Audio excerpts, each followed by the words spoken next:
کہ جب اللہ کی توحید پر ضرب پڑے تو پھر اللہ کی توحید کا دفاع کرنا سب سے پہلا واجب ہے. جب نبی کی سنت پر ضرب پڑے تو بدعات کے خلاف ننگی تلوار بن جانا سب سے اونچا مشن ہے. میرے بھائیوں، لوگ کہتے ہیں کہ بھائی کسی نے غلطی کر دی تو پھر آپ کو تنہائی میں سمجھانا چاہیے. بڑا شور مچا نائک اور ایسے ہی دوسرے بہت سارے مسائل میں کہ فلاں کو منبر پر بول دیا گیا اور عام عوامی منچ سے بول دیا گیا. میرے بھائیوں، میں آپ سے پوچھنا چاہتا ہوں کہ عوامی منچ سے نہ بولیں تو کیا نجی مجلس میں تنہائی میں آپ سے بات کریں؟ آپ بولیے امر ہیں کیا، حاکم ہیں کیا، خلیفہ ہیں کیا؟ حاکموں کے خلاف، مسلمانوں کے ولاد کے خلاف اور امراء کے خلاف تو منچ سے تم برائیاں کرتے ہو. سعودی عرب کے خلاف، وہاں کے حکمرانوں کے خلاف، وہاں کے علماء کے خلاف عام منچوں سے برائیاں کرتے ہو. حرمین شریفین کے خلاف باتیں کرتے ہو، ان کے علماء کے خلاف باتیں کرتے ہو. تمہیں غیرت نہیں آتی ہے، تمہارے خلاف کوئی بات کر دی جائے تو تم کو اپنی عزت کی اور اپنے ناموس کی سوجھ جاتی ہے.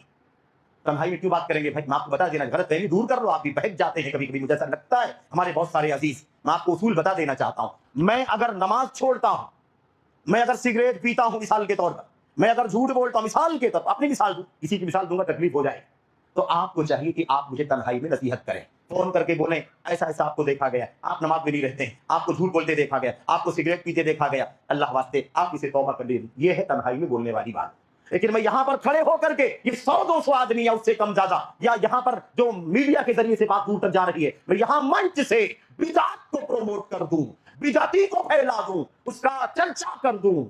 میرے بھائیوں، تو ان ہزاروں کی گمراہی کی فکر میری اپنی ناموس سے زیادہ ہونی چاہیے.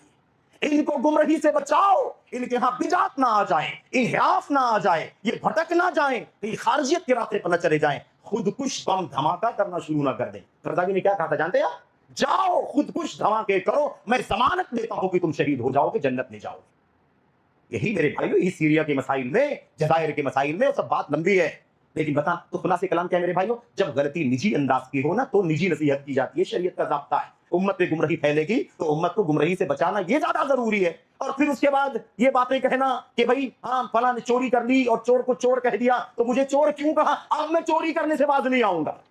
اگر مجھے چور نہیں کہا ہوتا منچ سے تو میں باز آ گیا ہو. یہ کیا طریقہ ہے میرے بھائی؟ کس کو گمراہ کر رہے ہیں، کس کو بہکانا چاہتے ہیں؟ میں عرض کرنا چاہتا ہوں اس طرح کی باتوں کو خاطر میں نہیں لاتے. جاؤ تنہائی میں ہم گناہ کریں اور نجی مسئلہ ہو تو آپ بالکل تنہائی میں فون کریں، نصیحت کریں، بالکل نصیحت کریں. لیکن اگر اس منچ سے میں نے اگر کوئی سنت کے خلاف بات کی ہے اور بدعت کو اور شرک کو ہم نے اگر بڑھاوا دیا ہے تو آپ اسی منچ سے، اس سے بڑے منچ سے کھڑے ہو کر کے پہلے عوام کو بچاؤ کہ میری بات سے گمراہ نہ ہو. یہ ہے سلفیت کا مشن. جذباتی مسئلہ بنا کر کے کوئی میں واہ واہی لے کر کے کامیاب نہیں ہو سکتا. اس لیے یہ سب خاطر میں نہیں لاتے ہم.